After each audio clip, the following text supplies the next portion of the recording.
pagkakatiwalaan.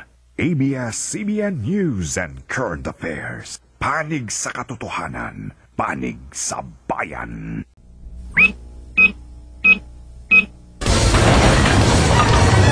Sa ulo ng mga nagbabagang balita. Hinihingi ko po kay Pangulong Arroyo na sibakin niya si General Hermogenes Esperon.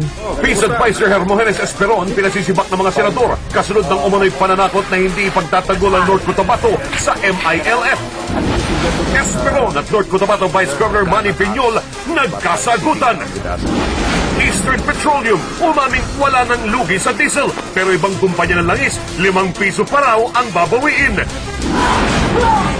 Pagdiba sa tindahan sa sidewalk sa Maynila, nauwi sa batuhan at habulan. Exclusive! Estudyante sa Quezon, patay sa hazing. Lalaki umakyat sa billboard sa Batangas matapos iwan ng kalibin. Exclusive! Batang inihagi sa bangin ng pinsan na iligtas matapos ang 6 na araw. Exclusive! Pinay na baligtad ang paa, balik Pilipinas na. Olympic torch na dala ni NBA superstar Yao Ming dumating na sa Beijing. Flag bearer ng bansa na si Pacman pinalakas ang loob ng atletang Pinoy. Big Rat Dolphy nagbabalak nga ba ng double wedding? Sabayan ko na siya, double wedding na kami. Double wedding.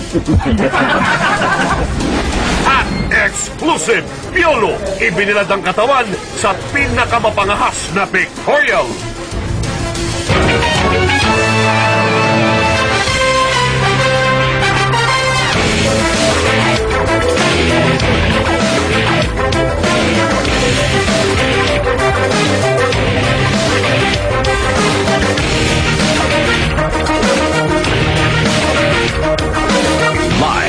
Mula sa ABS-CBN News Center, Manila, ito ang TV Patrol World!